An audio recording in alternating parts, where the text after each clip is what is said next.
नमस्कार छात्राः छात्राः हम अस्मि राजकुमार आर्य छात्रा वयम् अद्य पठामः प्रश्न निर्माणम पुल्लिंगे एकवचने वयम् अद्य पठामः। तो बच्चों आज हम संस्कृत में प्रश्न निर्माण कैसे करते हैं वो आज जानेंगे। यहाँ मैंने आपको पहले पीडीएफ में कुछ प्रश्न निर्माण के कुछ शब्द दिए थे, उसी तरह से कुछ शब्दों को मैंने यहाँ चुना है और आपके सामने प्रस्तुत किया है। यहाँ एक वचन में पुल्लिंग में हम प्रयोग करेंगे। यहाँ एक वचन में पुल्लिंग में प्रथम व्यक्ति में एक वचन में होता है कह, द्विवचन में होता है कम और द्वितीय व्यक्ति में होता है कम और तृतीय व्यक्ति में होता है केन, चतुर्थी व्यक्ति में होता है कस्मै, पंचमी में होता है कस्मात्, षष्ठी में होता है कस्य और सप्तमी में होता है कस्मिन्। तो ये 7 शब्द हैं जो कि एक वचन में प्रश्न बनाने के लिए प्रयोग किए जाते हैं। और यहाँ है वृक्षः एक वचन में, यहाँ द्वितीय व्यक्ति में है वृक्षम, तृतीया में वृक्षेण, चतुर्थी में है वृक्षाय, पंचमी में वृक्षात् और षष्ठी में वृक्षस्य, सप्तमी वृक्षे। इस तरह से 7 शब्द ये हैं। और ग्रामः एक वचन में ये है और यहाँ द्वितीय व्यक्ति में ये है, तृतीया में ये है, चतुर्थी में ये है, पंचमी में ऐसे, षष्ठी सप्तमी में ये है। तो इस तरह से 7 शब्द इधर हैं जो प्रश्न बनाने के लिए यहाँ शब्द हैं और प्रश्न बनाने वाले शब्द ये हैं और इनसे शब्दों पे प्रश्न बनेंगे। तो जैसे ये है वृक्षः, वृक्षः शब्द है, यहाँ हम बोलेंगे वृक्ष का मतलब पेड़। लेकिन अगर हम इसी को अगर हम देखें तो कह वृक्षः, यहाँ बनेगा कौन सा पेड़। अगर हटा देते हैं यहाँ से वृक्ष को, कह रखते हैं तो कह आएगा यहाँ। तो यहाँ कह मान किसको, यहाँ कम, यहाँ तो कह मीन्स कौन, यहाँ कम मीन्स किसको, यहाँ केन किसके द्वारा, कस्मै किसके लिए, कस्मात् किससे और कस्य किसका या किसकी या किसके और कस्मिन् किसमें या किस पर। क्योंकि आपने देखा होगा जो कारक चिन्ह होते हैं जो आप हिंदी में पढ़ते हैं वो कारक चिन्ह संस्कृत वाले हिंदी में पहुंचे हैं, वो ही कारक चिन्ह यहाँ भी अप्लाई किए जाते हैं। तो यहाँ इसी तरह से ग्राम वाले शब्द में भी यहाँ जो है अप्लाई किए जाते हैं। इस तरह से देखते हैं कि इन शब्दों के माध्यम से, और ध्यान रखना क्योंकि ये पुल्लिंग के शब्द हैं तो ये वाले जो शब्द हैं ना वो पुल्लिंग के ही होने चाहिए। हमने यहाँ कुछ 2 वर्ड सैंपल के रूप में रखे हैं और जितने पुरुषवाचक शब्द होते हैं वो सारे पुल्लिंग में काउंट होते हैं। मैंने आपको बताया था जैसे राम है, रामः, कृष्णः, शिवः, शंकरः, भरतः, हरीशः, दिनेशः, सुरेशः। इस तरह के और भी बहुत सारे शब्द हैं, हजारों शब्द हैं जो कि पुल्लिंग में पाए जाते हैं। लेकिन सैंपल के रूप में 2 शब्द मैंने आपको रखे हैं। जिस तरह से इसमें परिवर्तन आएगा उसी तरह से उन शब्दों में भी हजारों शब्दों में परिवर्तन आ जाएगा। समझेंगे कैसे, देखते हैं। क्योंकि आपकी जो बुक में है वो आते हैं शब्द, कैसे आते हैं, वो आते हैं यहाँ सैंपल के रूप में। तो यहाँ जो सैंपल के रूप में कैसे आते हैं, वहां सेंटेंस आता है, सेंटेंस आता है। तो सेंटेंस कैसे बनाया जाता है और उसके बाद अंडरलाइन आती है वो वहां। तो कैसे कैसे वो अंडरलाइन पूरी होती है वो अंडरलाइन के वाक्यों को हम यहाँ देखेंगे। यहाँ हम देखते हैं कैसे यहाँ वाक्य बनता है। तो यहाँ हम एक एक करके वाक्य बनाएंगे। जैसे यहाँ कह है, जैसे रामः गच्छति, इस तरह से वाक्य है यहाँ रामः गच्छति। अब यहाँ हम इस वाले में अगर अंडरलाइन वाक्य में आता है तो अब आपको यहाँ प्रथम व्यक्ति वाला पहचानना है कौन सा शब्द है इसमें। तो प्रथम व्यक्ति वाला ये है, तो इस वाले को हम यहाँ इसकी जगह पर रखेंगे तो आ जाएगा यहाँ कह। और यहाँ गच्छति से हमें कुछ नहीं करना, गच्छति जैसा है वहां आप लिखोगे, यहाँ फिर बनेगा प्रश्नवाचक। तो यहाँ पहले तो जिस शब्द में प्रश्नवाचक बनाना है वो शब्द पहचानो। शब्द पहचान लिया, प्रथम व्यक्ति का एक वचन है तो उसी तरह से इसमें से आप प्रथम व्यक्ति का एक वचन यहाँ लिख सकते हैं तो बन जाएगा कह गच्छति, वाक्य बन जाएगा। यहाँ है राम जाता है या कह गच्छति कौन जाता है, तो यहाँ वाक्य इस तरह से बन जाएगा। द्वितीय व्यक्ति वाला देखते हैं, यहाँ रामः, इस तरह से वाक्य बनाते हैं रामः वृक्षम, रामः वृक्षम पश्यति, वाक्य बन जाएगा रामः वृक्षम पश्यति। और ये अंडरलाइन है यहाँ। तो अब आपको देखना है ये कौन सी व्यक्ति का है, ये है द्वितीय व्यक्ति का एक वचन। फिर प्रश्न निर्माण वाले शब्दों को ध्यान रखना है द्वितीय व्यक्ति एक वचन में बनता क्या है।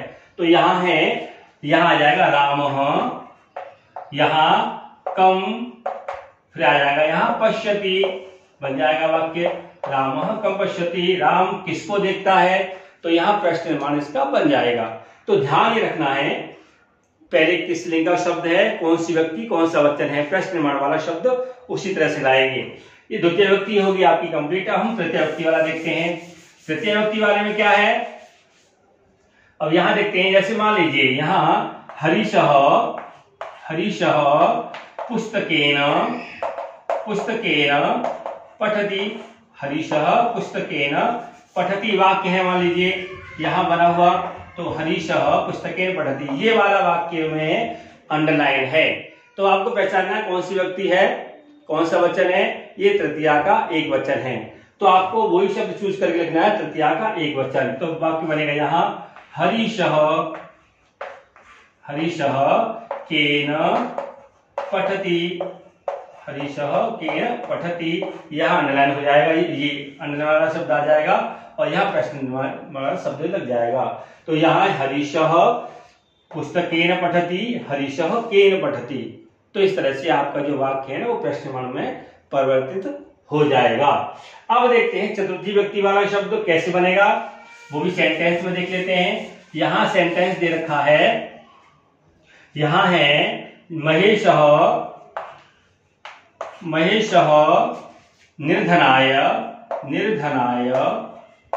इस तरह से धनम, महेश धनम ददाति, महेश जो है वो गरीब को पैसा देता है, यहाँ ये वाक्य है और ये अंडरलाइन है यहाँ। तो पहचानो, बालक के समान रूप चला करके पता लग जाता है हर चीज का, पुल्लिंग में जो होते हैं। तो महेश निर्धनाय चतुर्थी व्यक्ति का एक वचन, फिर यहां से भी करेंगे चतुर्थी व्यक्ति का एक वचन ये है, तो बन जाएगा महेश कस्मै धनम, और जो वाक्य में होते हैं शब्द वो जो है सेम आते हैं, जैसे तो ददाती, इस तरह से यहाँ वाक्य बन जाएगा, प्रश्नमान बन जाएगा। महेश कस्मै धनम ददाती, इस तरह से ये वाक्य बनेगा। अब देखते हैं पंचमी व्यक्ति वाला। पंचमी व्यक्ति वाले में क्या है, पंचमी व्यक्ति वाले में यहाँ कैसे वाक्य आ सकता है, कैसे जो है वाक्य बन सकता है, तो ये है, यहां बनेगा सुरेशः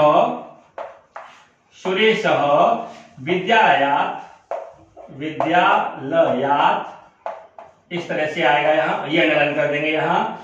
विद्यालयात् गृहम गच्छति, यहाँ इस तरह से यहाँ वाक्य आया।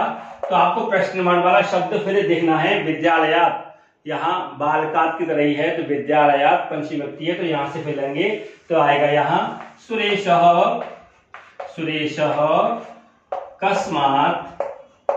कस्मात्, इस तरह से आएगा।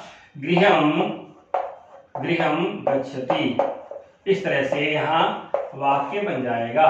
तो लास्ट में लगेगा प्रश्नवाचक चिन्ह। तो सुरेश जो है विद्यालय से घर जाता है और सुरेश कहां से घर जाता है। तो प्रश्न ये पंचमी व्यक्ति में इस तरह से बन जाएगा। अब देखते हैं षष्ठी व्यक्ति वाला। षष्ठी व्यक्ति वाले में स्य का प्रयोग होता है, आपको पता ही होगा, बालक शब्द के जब रूप याद किए होंगे तो उससे आपको पता लग जाएगा। अब यहाँ है, यहाँ हम कहते पवनः, ठीक है ना, पवनः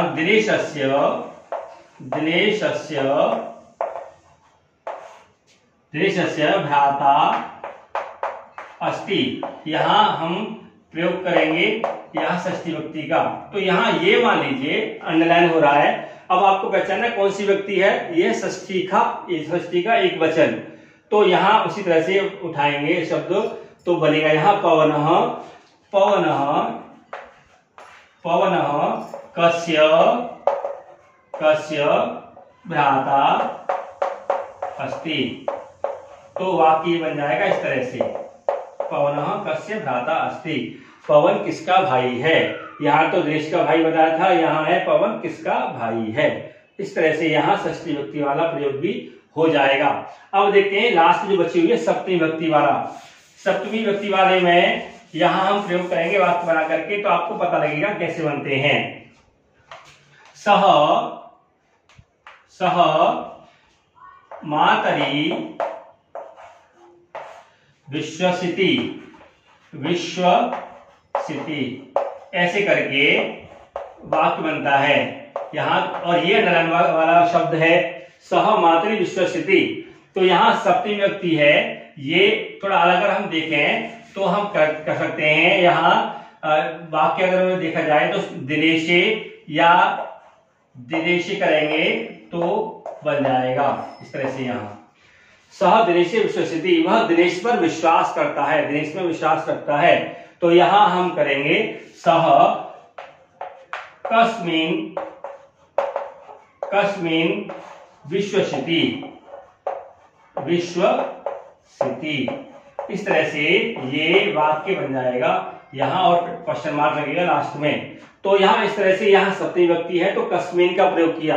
वह दिनेश पर विश्वास करता है, वह किस पर विश्वास करता है। तो इस तरह से हर व्यक्ति का अलग शब्द है प्रश्न बनाने के लिए, एक शब्द नहीं है। अलग शब्द होने की वजह से यह वाक्य में अलग अलग चीजें आपको पहचाननी पड़ेंगी। तो सबसे पहले क्या करना है, पहले देखना किस लिंग का शब्द है, फिर देखना कौन से वचन का है यहाँ और कौन से वचन का है, और जो है ये चीज देखने के बाद फिर उसी तरह से जो प्रश्नवाचक शब्द हैं उन शब्दों को यहाँ प्रयोग करना है। तो बच्चों मैं समझता हूँ आप प्रश्न निर्माण जो एक वचन में प्रथम व्यक्ति के, द्वितीय व्यक्ति के से लेकर के सप्तमी व्यक्ति तक के आप एक वचन में सारे शब्दों को समझ गए होंगे। और आगे की जो है द्विवचन वाले प्रयोग में आगे नेक्स्ट वीडियो में आपसे शेयर करूंगा। धन्यवाद।